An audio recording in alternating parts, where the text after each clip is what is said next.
Hi, everyone. Welcome to PennApps Cloud. This past year has been a roller coaster, but we hope that you'll be able to blow off some steam this weekend with us by hacking. I'm Shannon, the current director of PennApps. PennApps has adapted with our changing lifestyles this past year, but I'm incredibly happy and excited to have you all here with us to continue our yearly tradition, some of us in person and some of us online. We wanted to thank all of the hackers today for sticking with us and continuing to show up and hack. We can't wait to see all the innovative and creative hacks that everyone comes up with. Now, I want to introduce you to Wendy, one of our pilots for this weekend. Hi, I'm Wendy, and I'm this year's Vice Director. We wanted to just take a minute to say some thank yous to the integral partners of our organizing team.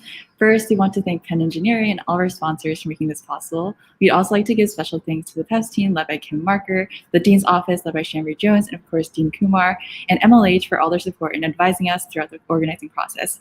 And also a special shout out to our amazing PennApps organizers. Now we'd like to introduce Vijay Kumar, the Nemirovsky Family Dean of the School of Engineering and Applied Sciences. Dr. Kumar has always been an immense supporter of the PennApps team. Over the years, he's seen PennApps grow from a few dozen to over 1,000 hackers and has been with us every step of the way. We're honored to have Dr. Kumar here with us to say a few words.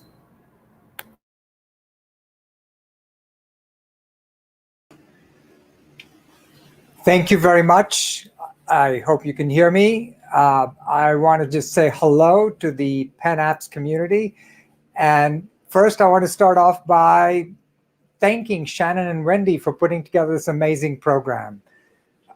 I am just simply delighted. I'm excited. I'm honored to be here. And as Shannon said, this has been part of something I look forward to every year. And of course, we are a victim of the circumstances that surround us. We're no longer in a room with so much talent. And I just enjoyed being a bystander amongst all the hustle and bustle.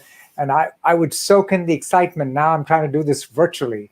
But I have to tell you, as somebody who works in the area of robotics, who actually does a lot of research in autonomous systems and autonomous flight, hacking is an important part of what our lab does. And so I soak in, I get the vicarious pleasure by just watching all of you. And of course, I go back to the lab and I'm inspired by everything I see here. You should also know that I'm a PennApps groupie. I even keep the swag from previous years on my desk. But I have to again say, I cannot tell you how much I miss seeing all of you and looking at all the excited faces. But let me start off by just thanking all of you for making all of this possible. First, to all the PennApps participants, and this event is about you. Thank you all for being here, and you are what makes PennApps such an amazing event. Second, the sponsors. You do so much to support this competition, and we appreciate everything you do. And then finally, there's behind every successful event, there's an amazing leadership team. In this case, it's all students led by Shannon and Wendy, and of course, a lot of faculty and staff who help them. So thank you all. As I'm fond of saying, and I have gray hair, so every time I think about something, I go back to its history. And this was mentioned before, but I was here at Penn at the very first PennApps. This is, of course, the 12th year of PennApps. And the first event happened in 2009. It was a small event, but it was also an inflection point in where technology was. So again, you probably don't remember what happened 12 years ago. Well, 12 years ago, if you're of my generation, you remember the financial crash in 2007, 2008. And then you probably remember the iPhone. And so to me, that was the inflection point, although we didn't know that. But amazingly, our students recognized it, and they created PennApps. At that time, the iPhone had taken the world by storm. This was the time where mobile web browsing became a thing. Apps, nobody knew what apps were before that. iTunes was the big thing. Social networks was gradually emerging. Facebook was no longer a dating app, but instead it became a social platform. But also on the physical side, there were a lot of things that were enabled by information technology. For example, 3D printing. Suddenly, 3D printing went from being these expensive machines that only a few people could afford, costing tens of thousands of dollars, to $1,000 machines that you could put on desktops. Another technology I often refer to was Bitcoin. So 2008, 2009 was the first time that we saw paper on Bitcoin. So incredible times, 2009. But to me, the most important thing was the coming together of students to organize such a fantastic event. Well, I have to say that the event kept growing, and I remember in 2015 when I was dean at that time, and I had to try to find spaces large enough to accommodate PennApps, and we held it at the Wells Fargo Center. And those of you who are Philadelphia sports fans will recognize that it's where the Sixers play. That's how big the event was.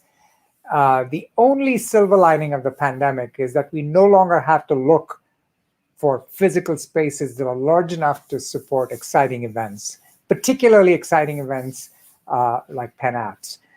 Whether it be virtual or hybrid, we can figure out ways to reconfigure spaces and in particular take part of it online so we can accommodate large crowds. So while I'm an old-fashioned guy, I miss the physicality of being there, but the excitement is there. It's a great event. And we just have to remind ourselves of one very, very simple thing. So PennApps is about innovation and impact. But ultimately, to me, PennApps is a lot more than that. The key thing to me is that it brings together so many diverse groups, talented groups of people, and it attracts the best of talent.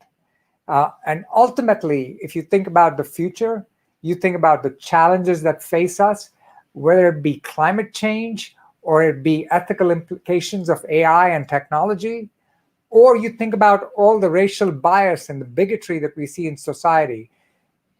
Talent is what will solve all those problems.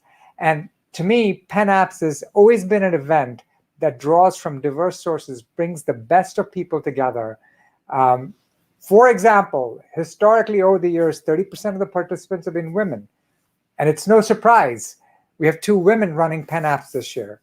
So something I'm very proud of as Dean of Penn Engineering, a school that welcomes over 45% of the women coming in are women, and something that's important to me.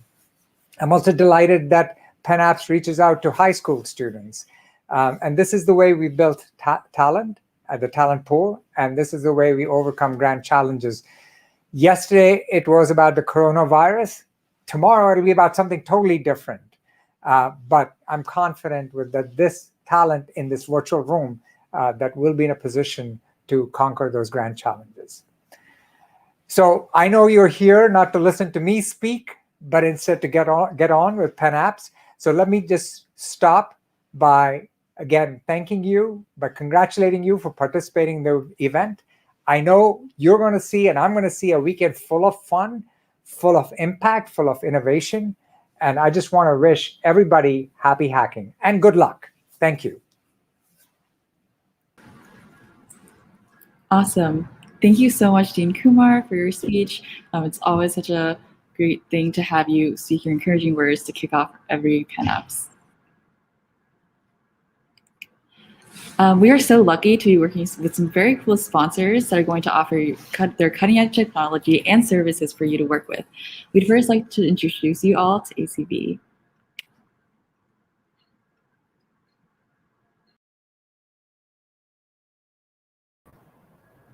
ACV is a high-growth technology company that provides a vibrant digital marketplace for wholesale vehicle transactions and data services. ACV's marketplace, called ACV Auctions, offers transparent and accurate vehicle information to customers powered by technology innovations and data insights. How do you shake up a $100 billion industry? By hiring big thinkers, passionate about delivering best-in-class solutions. In 2015, 3 entrepreneurs put ACV auctions on the map. Today, thousands of team members and customers leverage the latest technologies to make ACV the most advanced automotive marketplace nationwide. At ACV, you'll get access to all the emerging tools like Kubernetes, Docker, Kafka, AWS, Kotlin, Swift, and Vue.js. You'll work alongside some of the brightest minds in tech to create patented solutions that address some of automotive's biggest problems, with more ownership than you'd find at most tech companies. Are you ready to be part of an industry-disrupting tech company? Join our team today.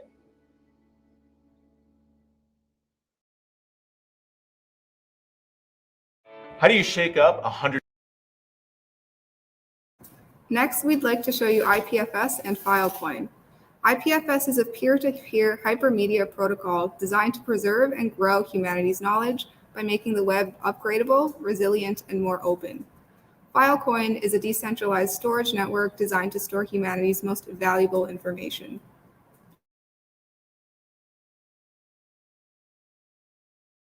Hello everyone, I'm Discording from Protocol Labs, and I'm excited to be here for the 22nd PennApps Hackathon. We're offering a prize around Artex, IPFS, and Filecoin. I'll briefly go over those now. IPFS is a peer-to-peer protocol which makes it easy to store, find, and transmit data in a vast variety of ways. Filecoin is a decentralized storage network which is incredibly useful for storing data long-term, reliably. Using IPFS and Filecoin together, we store data for the long term with Filecoin, but also access it quickly and easily using IPFS.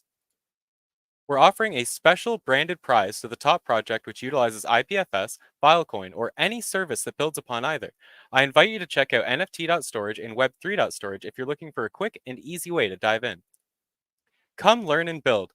We'll have mentors to help get acquainted with our tech available during the hackathon, so be sure to reach out. We're eager to hear from you. Happy hacking! I look forward to hearing from everyone.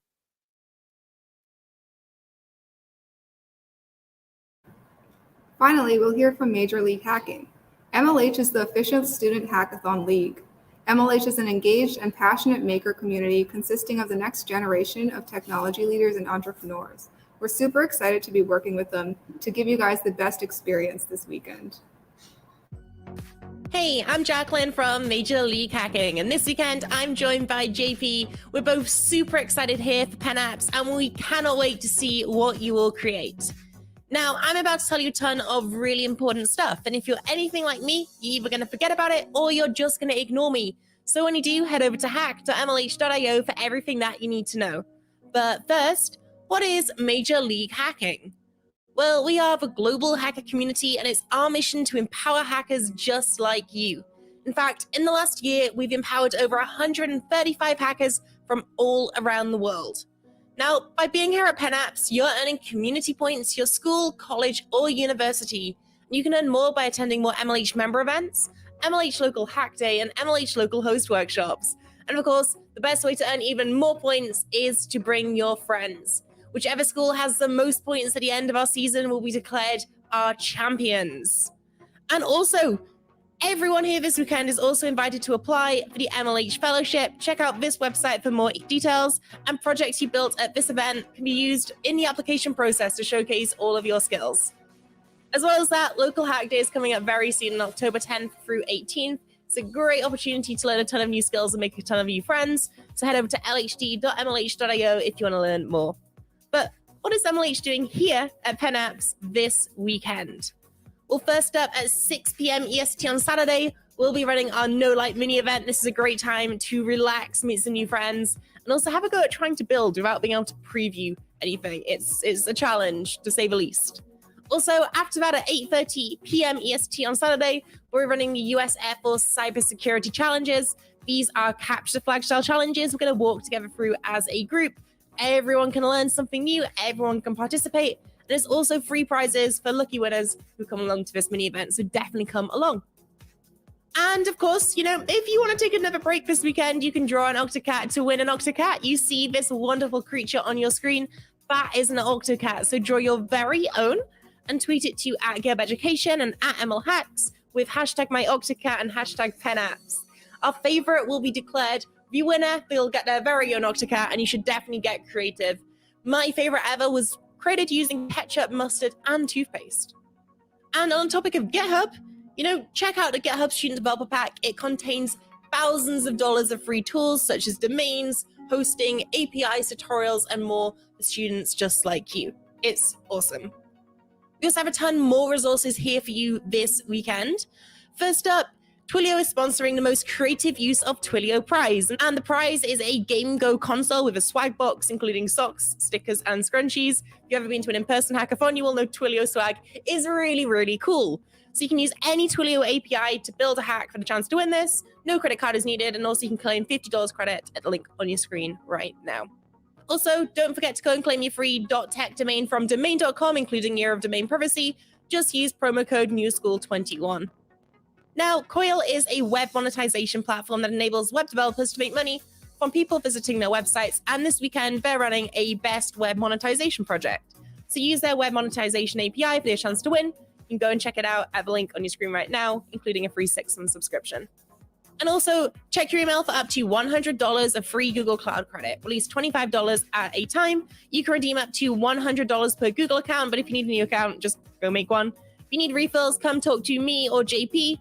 And we're doing a best use of Google Cloud prize this weekend too. Also, COVID-19 related projects will have a chance to win $5,000 in Google Cloud credits for future development. Phew, that was a lot, but if you want to jump straight into hacking and you don't want to deal with all the annoying boilerplate code, check out our Hackathon starter kits at hackfeed.ac/learn. And as a quick recap, here are the prizes we're running here at PennApps this weekend. Also, make sure you demo. If you do, you can go and get one of these very fancy iDemo stickers. You'll get a custom PennApps once-in-a-lifetime one. And also, if you're looking for a job or an internship like many hackers are, these companies and more are looking to hire hackers just like you. Also, on a more serious note, MLH hackathons are a safe space for everyone. And by being here at PennApps this weekend, you're agreeing to the code of conduct, whether a hacker, volunteer, sponsor, organizer, or anyone else. If you haven't already, you should probably go and read it, but the TLDR is to be respectful. Harassment and abuse will not be tolerated. Additionally, at digital events, it's really important to remember there's a human on the other side of the screen. Boundaries still exist, and be mindful of connecting with people's online and social profiles without permission. Also, people are not ignoring you if they don't reply immediately. Give them time to get to your questions and messages. If you're having issues, please come and talk to me or JP or call this number. We want you to have an amazing time here this weekend. So if anything is preventing that, please let us know. Okay, that's it. Thank you again so much to all of our partners. We're so excited to be here at PennApps this weekend, and I cannot wait to see what you all create. Happy hacking.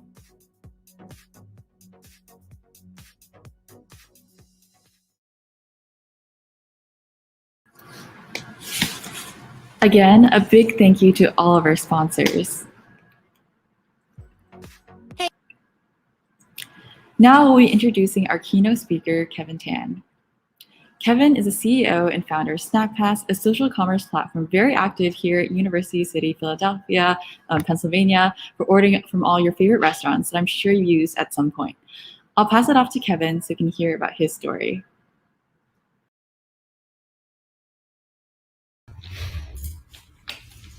Hello. Am I going to be able to see the presentation? Okay. I think I'm going to share actually. 1 second. Hey, host people, is there a way I can share my presentation? Oh, cool. There we go. Awesome. Hey, PennApps, how's it going? Thanks for having me. Very excited.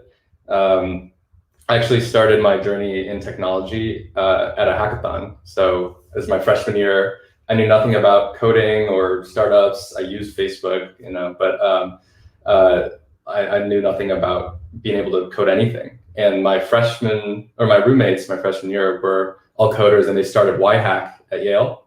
And that's how I got exposed to all of this cool stuff. And then ever since then, I was just hooked. I didn't really go to my physics classes. I just spent my time coding.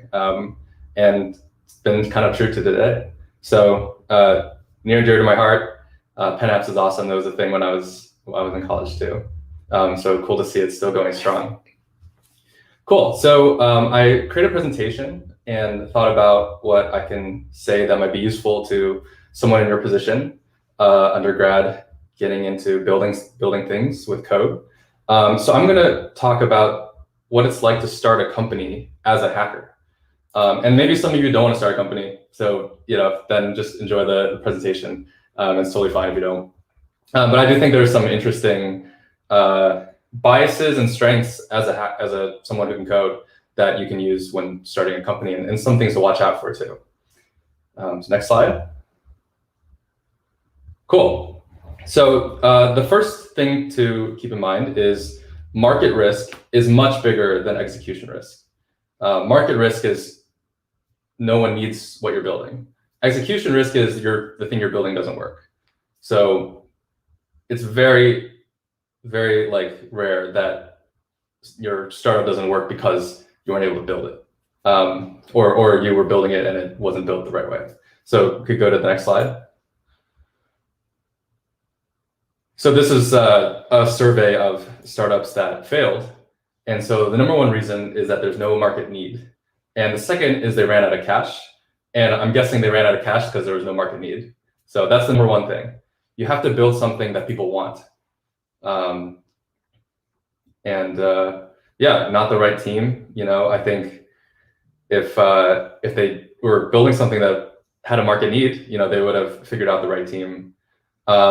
And then get outcompeted, that just usually means what you're building is needed, but someone else is already doing it. So you have to do something that is kind of different.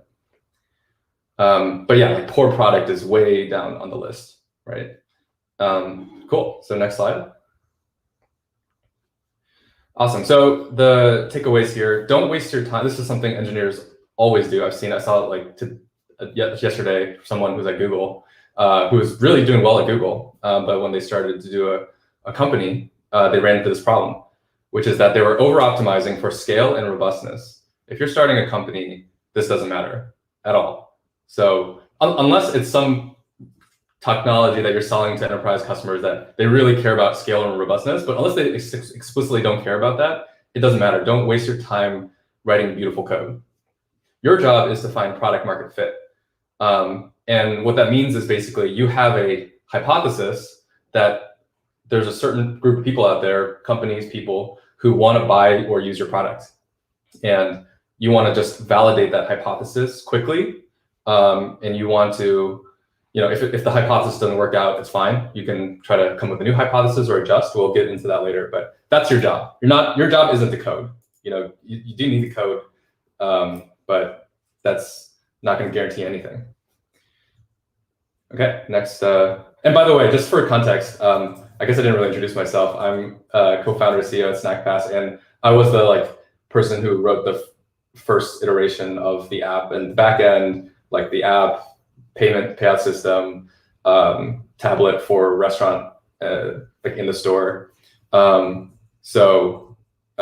Yeah, this is kind of I was trying to figure out a lot of stuff at the time. It's both learning how to code and do all that stuff while at the same time figuring out how to grow the customer base and users. So this is just lessons from that experience. Okay, next slide, please. So that brings to sort of second theorem, which is you really just want to innovate on a few things and copy the rest. And this is kind of hard for an engineer because most engineers, the technology fascinates us, right? That's why we're in this world and coding stuff. And it's really cool if there's some new framework or it uses something that's open, self-hosted. We kind of feel like it's less and a lower pedigree or a cop out if we just use something off the shelf or even use a no-code platform.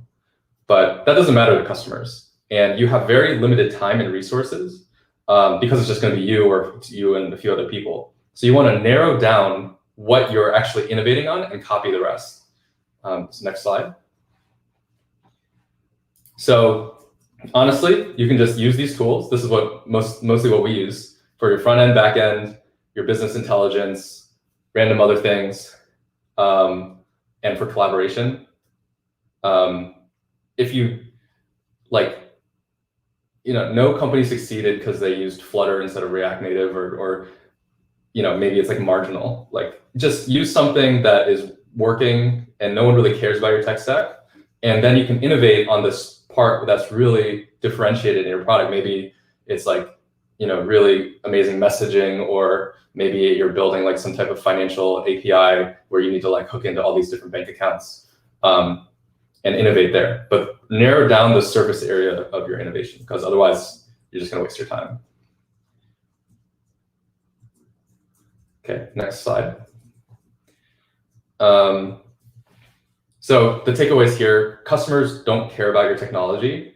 It's kind of like, I don't know if it's ironic, but we're here. There's all these like prizes for the Twilio. Twilio is great, by the way, but we use Twilio. There's all these prizes to use these different technologies. But if you're starting a company, customers don't care about your technology. Use whatever gets the job done.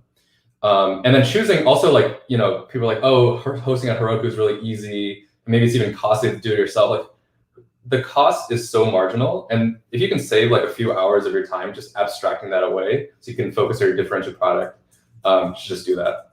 And then lastly, it's really important to remember that this is like obviously like a made up heuristic, but it feels right, which is that the cost of a line of code, let's say you're paying an engineer, so it's like just, I don't know, $10 to write a line of code, right? But that's just 20% of the cost is writing the code, and 80% of the cost is maintaining that line of code indefinitely. So the less code you write, the less to maintain.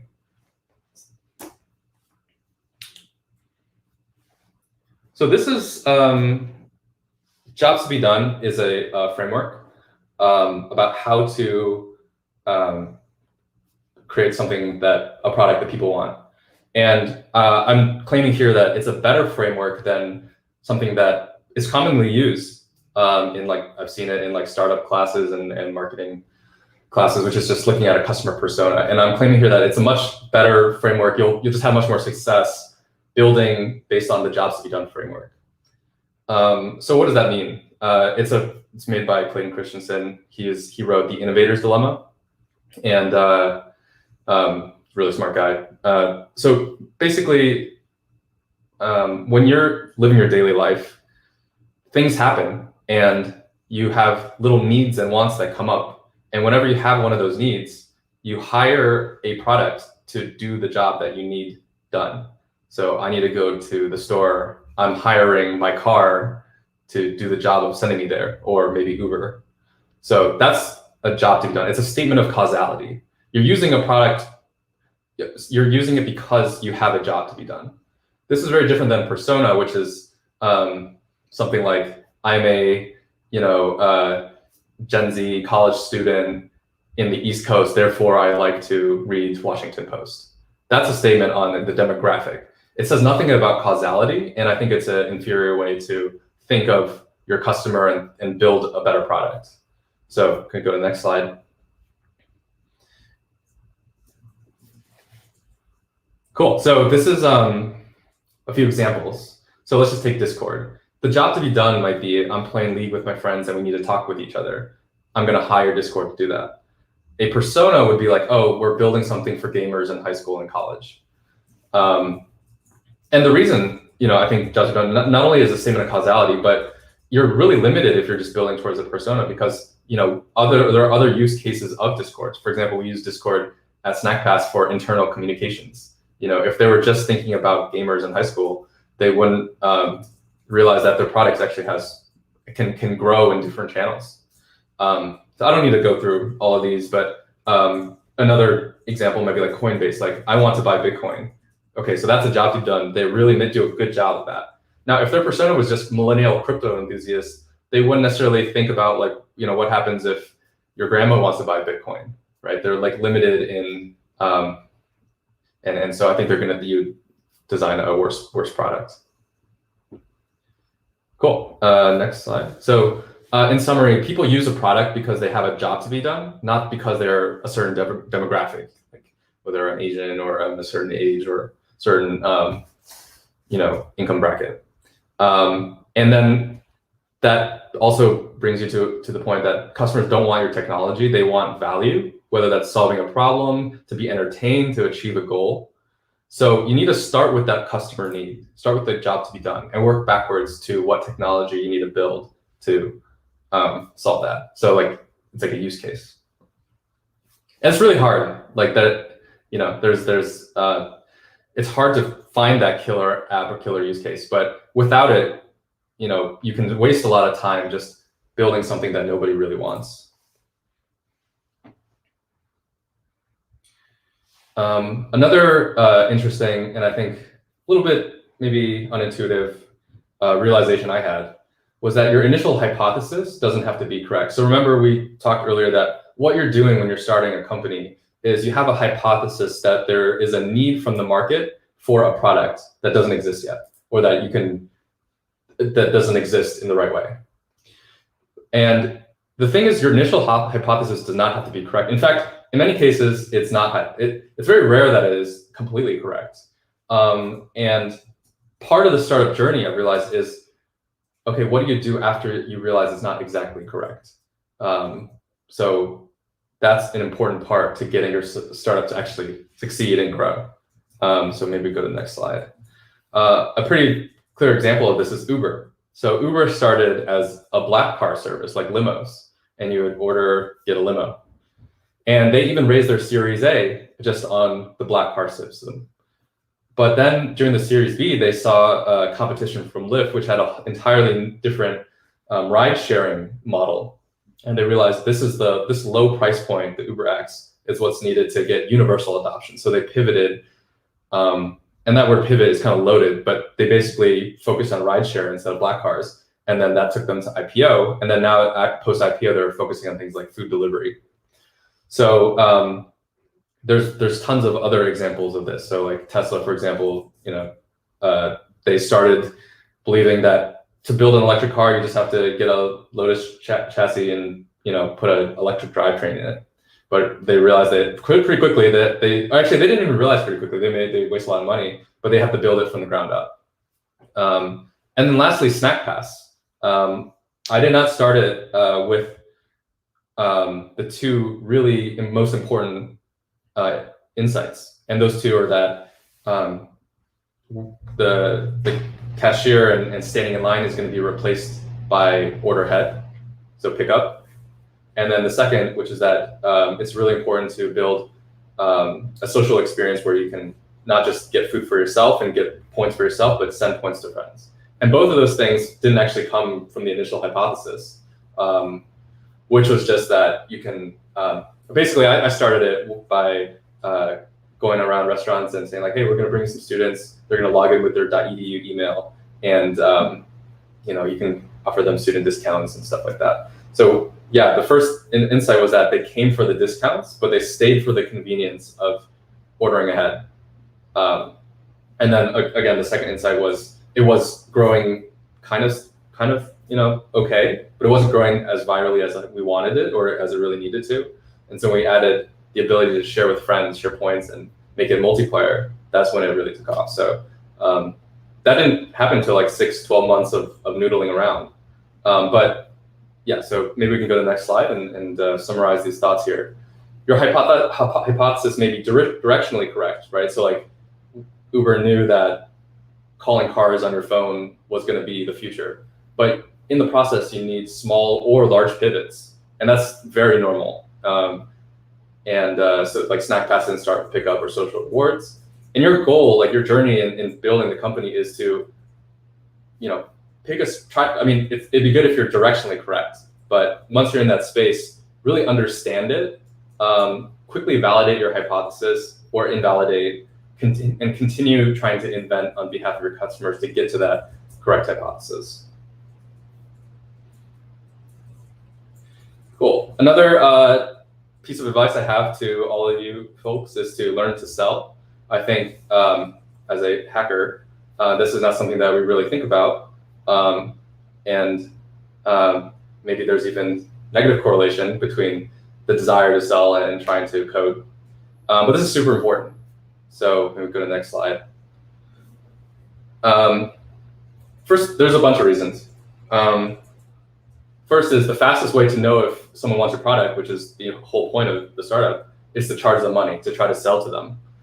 If you're a B2B company, like you got to sell your product, and you get validation really quickly. If they're not going to pay, then it doesn't really matter how good the technology is. And people especially want to buy from the founder at the early stage. That's one of Tim Cook isn't selling me iPhones, but maybe you're going to sell me, your new product. And that's just special. It's a unique advantage. You will also absolutely need to sell your vision to people who you bring on the team, co-founders, employees, early hires, investors if you're raising money, and customers. Whether in the beginning of SnackPass, I was basically putting flyers all around campus and trying to convince people to download the app, and you get really quick feedback that way.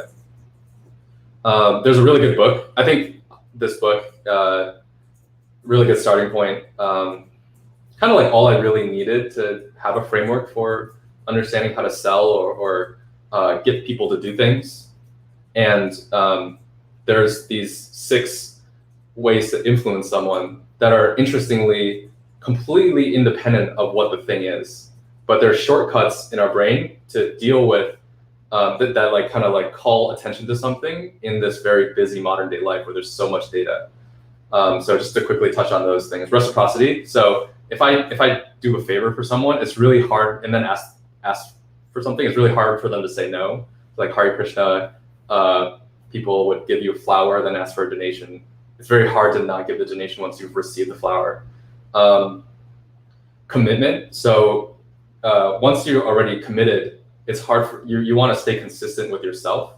So there's some interesting examples of like in PO, prisoner of war, when in China, in the Korean War, when American soldiers were writing essays about why why communism works for some countries, and they were like writing this over and over again, and those soldiers actually ended up being more sympathetic to the Chinese government. So I think there's some interesting stuff going on in the brain. Social proof. This is an obvious one. Basically, if you see a bunch of other people doing something, you're going to be interested. It doesn't matter what it is, right? Authority too. So if UPenn announces there's an event, that's much more compelling than like some random person on the street saying there's an event happening. Doesn't matter. You don't know what the event is, right? Liking. This is basically if you like someone, whether there's a bunch of things like friendliness or even like studies on buying from like attractiveness or just like well lit versus dark room kind of things. And then lastly, scarcity. If I told you like there's only 5 left of something and it ends in an hour, you're immediately hooked. Doesn't matter what it is yet. So yeah, learn to sell. Okay, next slide. Also, I didn't time myself, so if this does go over, I apologize. Cool. The next framework I want to share is stupid, impatient, and mean. So this is one of the best pieces of advice I got from a college professor of mine. He was a philosophy professor, and it was on writing an essay. And basically he said, you should write your essay as if your reader is stupid, impatient, and mean. And that is not to say they are that, but that framework will allow you to write a better essay. And here's why. Go to the next slide. So first of all, and then this is writing the essay, but it translates to building products too. So let's just stick with the essay analogies. No reader knows about your topic as much as you do. You spent hours or days or weeks thinking about it. So relative to you, they're gonna know nothing about it.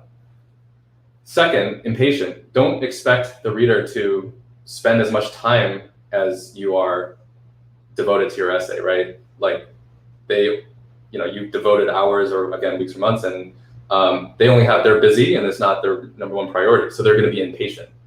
And then mean. So, when you're writing an essay, you can sort of forgive some of the logic gaps or be charitable to your argument. Whereas someone else who didn't write it, they don't care as much. They're going to be much more critical and mean. So the same thing goes to building a product. If you got to imagine your customer is stupid, impatient, mean. They don't have time for what you're doing, and they're not going to be patiently like kind of dealing with bugs and stuff. So when building a product, keep things simple, get to the point, and honestly just make it a no-brainer, and that'll increase the likelihood for success. Cool. Last, or getting at the end, so one thing I want to emphasize is business is not a science. So we can go to the next slide. There's a bunch of frameworks you are taught, whether it's in a startup class or reading a blog post. And so here's an example from Reid Hoffman. It says, be embarrassed by your first product. You should ship so fast that you should be embarrassed. And there's a counterexample, which is Steve Jobs saying, we don't ship junk. We're not first, we're last. And we just care about doing the best. And there's tons of, like, so let's take another one. Talk to your users, says Paul Graham. You got to, Y Combinator. You got to go talk to customers, talk to users, get the feedback. Keith Raboy, who's very successful at Square and Open Door, says, you never talk to your users. You're supposed to invent on their behalf. They're confused. They don't know why they're buying anything. You're going to only lead to a worse signal. Mark Suster, who's successful multiple-time entrepreneur, says hire fast, fire fast. Kind of logical, right? You need to move fast. You want, people are important. You got to cut your mistakes when you can. But Brian Chesky, on the other hand, says have like a culture that makes you hire really slowly, be very deliberate. He took famously 6 months to hire their first engineer. And then Marissa Mayer, who was at Google, the executive, famously tested 40 shades of blue to try to A/B test the right one. And Andrew Chen, one of our board members and a partner at XXII, wrote an awesome article about why A/B tests aren't very effective. So yeah, the point here is business is not a science. And maybe we can go to the next slide to get these notes. Science is reproducible, very reproducible and testable. Business theories are not reproducible. Every situation has different conditions, and you can't possibly isolate them the way you can in the lab. There's no exact formula for hiring, scaling, or solving business problems. So what you end up with are these heuristics. And like we've seen before, for every heuristic, there's a counter heuristic. And I like to use chess as an analogy for this.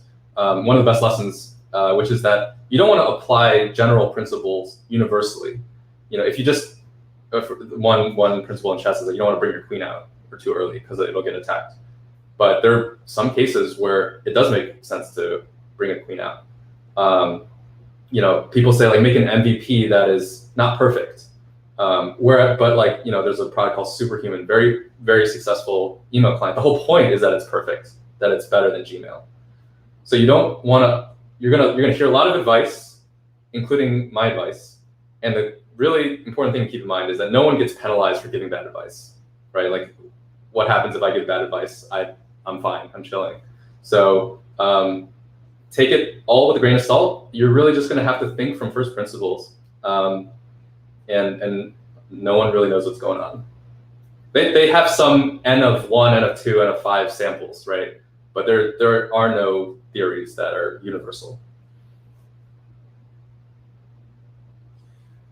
Cool. Another really awesome idea. I just think for everyone here, I'm really excited for you that you're getting involved in hacking, coding, right, building stuff, whether it's crypto, whether it's AI, or whether it's anything with software. Is basically you have less gatekeepers. So and it's important to kind of just realize that. So in high school, who is the master of your destiny? It's the college admission people. They read your essay and they're reading a bunch and they kind of maybe they're feeling kind of grumpy after in the afternoon. They're like, oh, I don't really like this, or I do. So they're the gatekeepers to something really impactful, which is where you go to college. And then in college, you got to go and interview for your first job, and so your gatekeepers are the interviewers, and maybe they don't like the way you dressed or presented. And then in your job, maybe you have to get a promotion, so your gatekeeper is your manager, or your gatekeeper if you're going to med school or something. It's the credentials of the med school. But what's really cool about building software, it's not like there's no gatekeepers. I have to go and talk to customers and raise money, and there's all sorts of. It's interesting the patterns of, the prestigious Ivy League. I'm I went to ES, the UPenn, like there's all these like stamps of approval. They do exist. Like if you worked at Google, if you worked at Facebook, people will like pay attention to that. So it's not like it doesn't exist, but generally speaking, you have a lot more destiny in your control because you can just write some software and scale that with virtually 0 unit costs, right, on AWS or something. And it's extremely high leverage for one individual. And so really your only gatekeepers are your customers. So it's really awesome. You should keep doing what you're doing. And then next slide.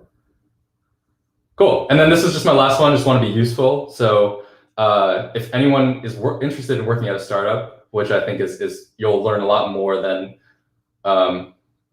just going to like a big company. Definitely get good at coding. That's like the #1 thing over everything. You can do pre-work to stand out. So for example, there are a few people we hired because they built their own snack pass. It's kind of cool. Or some actually sold some restaurants before they joined. So that definitely stood out versus just like a cold email. Use your network. Maybe your friends or friends of friends are starting companies.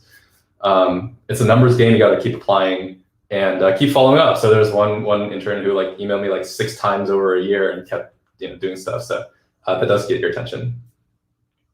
And that's and then this is how SnackPass started. This is one of the first flyers we put up. Just put it on like people's like bathrooms and drinking fountains and stuff. So every startup kind of starts with like a very humble beginning. You could do it in college. You can do it after. It doesn't really matter. Honestly, you have the skills now to build society-changing types of applications and frameworks.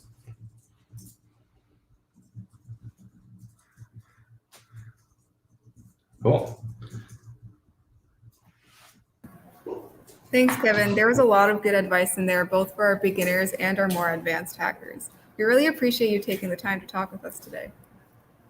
Thanks, Shannon. Appreciate it.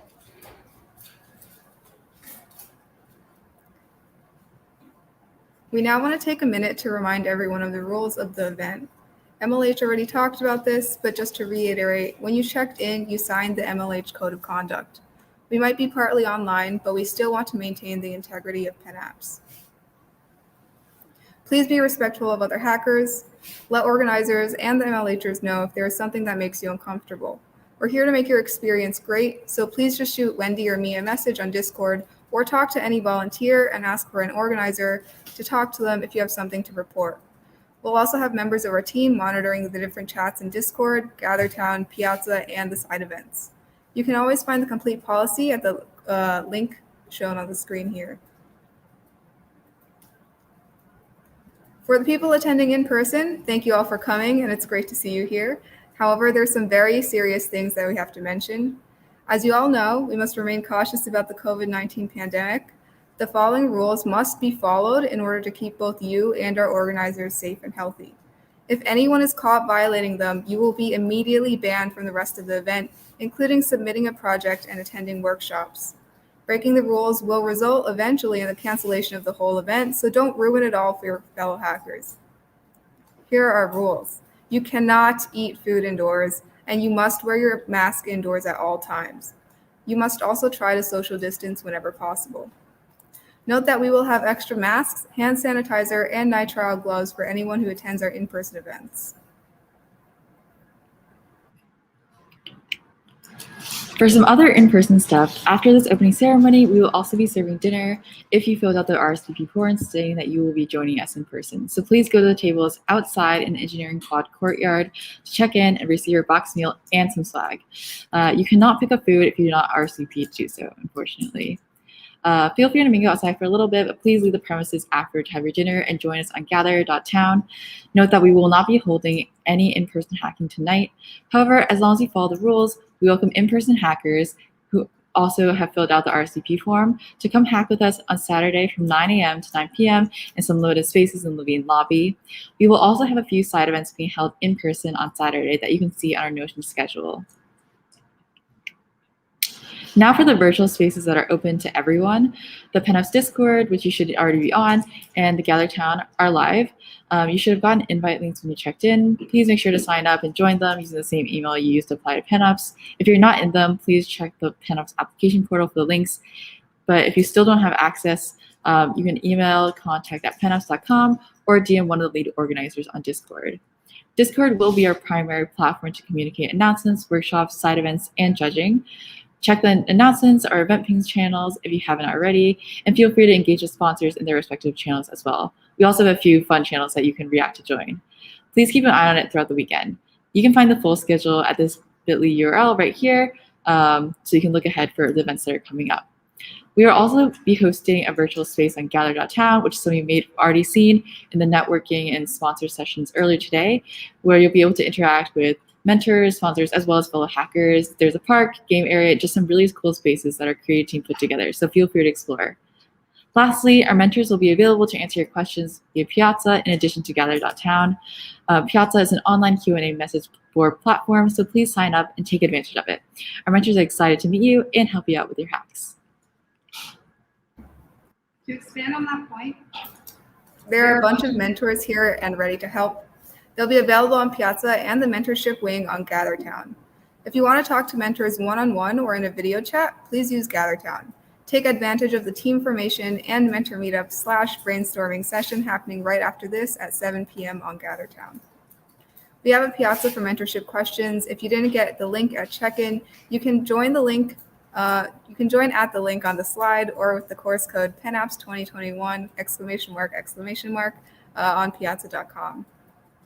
If you want a written guide to some hackathon resources, check out our mentoring guide at tinyurl.com/PennApps XXII mentoring. And there are plenty of workshops and side events available for you, even online. These are a great way to learn something new or to come up with an idea. These will take place on Zoom, but we'll send out the Zoom links through Discord, or you can check out our Notion for the Zoom links. You can check out our Notion for a schedule for the full list of all events. Browse through cool themes that like-minded hackers can work together on. We will have exclusive special prizes for people that choose to hack on one of the routes and mentors to help you out with your ideas. Check out our dev post if you're interested in submitting to one of the routes. Although we do not have a hardware route this year, feel free to make hardware hacks. Please note that you can only submit to one PennApps route and one sponsored route. Our routes this year include Best Sustainability Hack, in line with our Cloud, Sky, and Nature branding theme, Best Humor Hack, Best Social Good Hack, and many more. We also have some sponsored routes, including Best Rethink Automotive Hack from ACV, as well as Best Financial Hack. We also have Best Use of UiPath, Best Use of IPFS and or Filecoin. Feel free to take a moment to read these later when we send out the slides. We also have this URL at the bottom with more details on our sponsored routes and prizes. Speaking of prizes, we're using DevPost and their draft submission feature for project submission. Please remember that these need to be original projects. Brainstorming before hacking starts is fine, but if you submit something that you have made beforehand, you will be disqualified. Cheating will not be tolerated. Examples of cheating include using someone else's code, writing code before the event begins, having people outside of your team write code for your project, and otherwise misrepresenting the work that you did. We will be checking for cheating.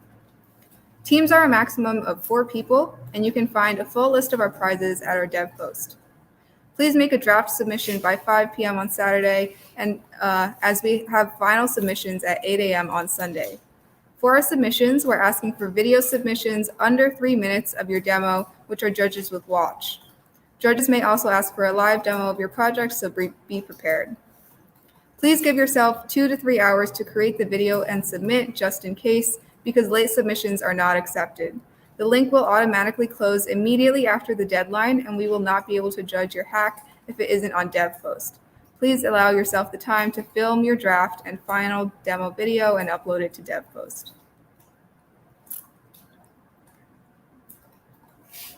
Judging will take place on Discord. Judges will score based on your demo video and a live Q&A. On Sunday before judging starts, you'll gain access to the judging channels on Discord in which we will be judged, and we'll release a schedule detailing when you'll be judged in each channel. To be added to the schedule, you must change your nickname on Discord to team name - nickname. For example, if my team name was PennApps, I'd change it to the format you can see on the screen. On the slides, you can see an example of what a judging room will look like in Discord, where you'll be able to see a read-only channel and a waiting room channel. Please be in each judging room's waiting room a few minutes before judging time starts, or else we won't be able to move you to the private judging room. Please note that a longer explanation of the judging process will be published on Discord later. Next are just some other logistics and social media. You can follow us here on our Facebook, Instagram, Twitter, all linked here, as well as the Facebook group for hackers. People are already starting to look for teammates there and just general discussion. To stay in the know this weekend, be sure to keep up with Discord announcements and refer to the full event schedule posted on Notion.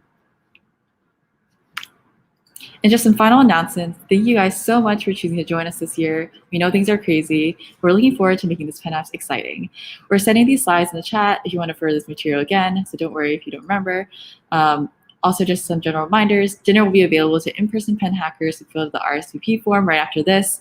And once again, you cannot eat your dinner inside the engineering building. Please stay outside and take it to your own dorm or wherever. And we also have the team formation, mentor matching, and the brainstorming event on Gallery Town from 7 to 8 p.m. So definitely hop on there, talk to some mentors, and get to know people. All right, happy hacking.